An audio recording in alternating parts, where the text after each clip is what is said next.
Let's learn correct ইংলিশে সবাইকে স্বাগত। আজ আমরা যে বিষয়টি নিয়ে আলোচনা করব সেটি হলো ইফ ক্লজে কখন শ্যাল উইল ব্যবহৃত হয় আর কখন ব্যবহৃত হয় না। সাধারণত আমরা কিন্তু ইফ ক্লজে শ্যাল উইল ব্যবহার করি না। যেমন, যদি তুই আসিস তাহলে আমি তোর বাড়ি যাব। আমরা কি বলি? If you come I shall go to your house. এখন প্রশ্ন হলো, তো যাব তো ভবিষ্যতে, ও আসবে তো ভবিষ্যতে, তারপরও ইফ ক্লজে শ্যাল উইল বসানো গেল না কেন?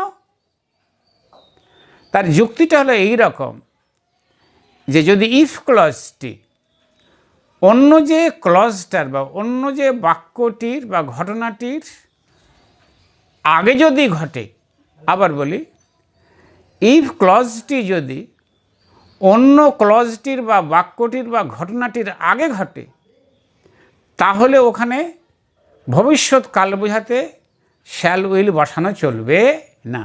এই যে বলা হলো, যদি তুই আসিস তাহলে আমি তোর বাড়ি যাব, তোর আসাটা আগে ঘটবে আর আমার যাওয়াটা পরে ঘটবে।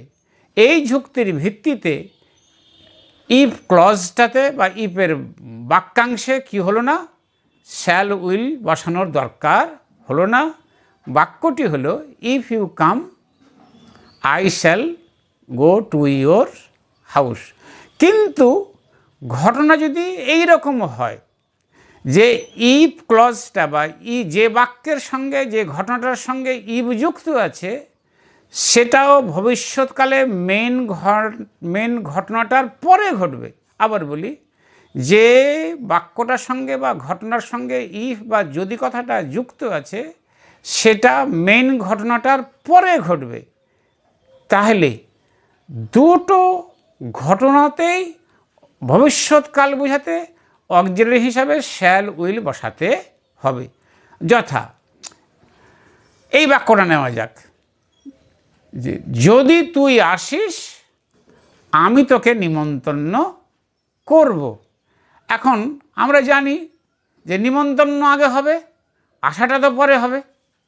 তাহলে যেহেতু যে বাক্যের সঙ্গে আমরা ইফ লাগালাম, ইফ যুক্ত করলাম, যদি তুই আসিস, সেই ঘটনাটি নিমন্ত্রণ পাওয়ার পরে ঘটবে। এই কারণে ইফের বাক্যটাতে কি বসবে?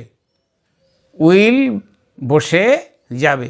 অর্থাৎ বাক্যটা হবে যে আই শ্যাল ইনভাইট ইউ, আমি তোকে নিমন্ত্রণ করব, ইফ ইউ উইল কাম। আর একটা উদাহরণ নেওয়া যাক। একটা ছেলে তার বাবার কাছ থেকে টাকা চাইল। তো বাবা ওকে ইংরেজিতে বললেন যে if you buy books I shall give you the money. যদি তুই বই কিনিস আমি তোকে টাকা দেব। এই বাক্যে দেখতে পাচ্ছি যে ইফ এর বাক্যটাতে, ইফ এর ক্লজটাতে শ্যাল উইল বসানো হয়নি। তাহলে ইউ মানে ছেলেটিকে কী কাজ করতে হবে? আগে বই কিনতে হবে, অর্থাৎ বাবার কাছ থেকে টাকা পাওয়ার আগেই ওকে বই কিনতে হবে, তারপরে বাবা ওকে টাকা দেবেন। অন্যদিকে বাবা যদি ইংরেজিতে এই কথাটা বলেন, if you will buy books I shall give you the money, তাহলে এই মেসেজটা কোনটা হলো? বাবা কি কাজ করেছেন? ইফ ক্লজে উইল এই অক্সিলারিটি ব্যবহার করেছেন। তার মানে দাঁড়ালো কোনটা?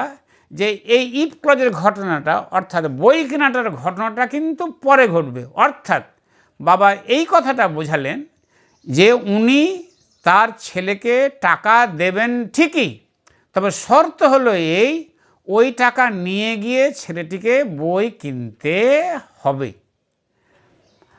বোঝা গেল ব্যাপারটা? আর একটা ক্ষেত্রে কি হয়, ইফ ক্লজে উইল ব্যবহৃত হয় এই জেদ ধরা বোঝাতে, অর্থাৎ যুক্তি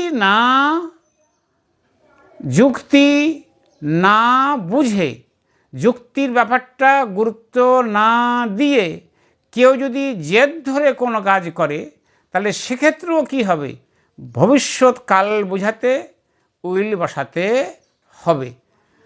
যথা,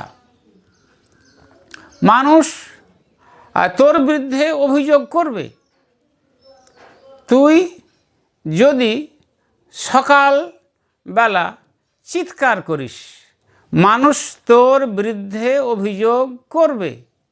তো people will make allegation against you.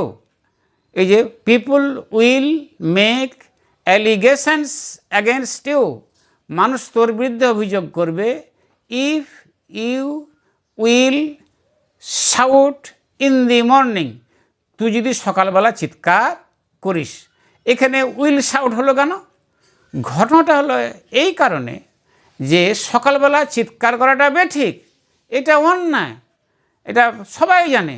অথচ ও বোকামি করবে, ও জেদ ধরবে, যুক্তি সরবে না, অপরের অভিযোগকে গুরুত্ব দেবে না, অপরের কষ্টকে পাত্তা দেবে না।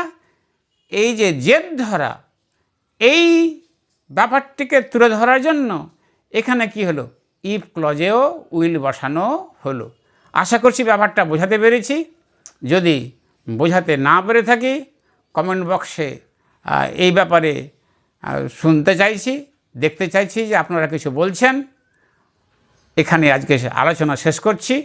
আবার দেখা হবে নতুন আয়োজনে, নতুন কোনো ভিডিওতে, নতুন কোনো আলোচ্য বিষয় নিয়ে।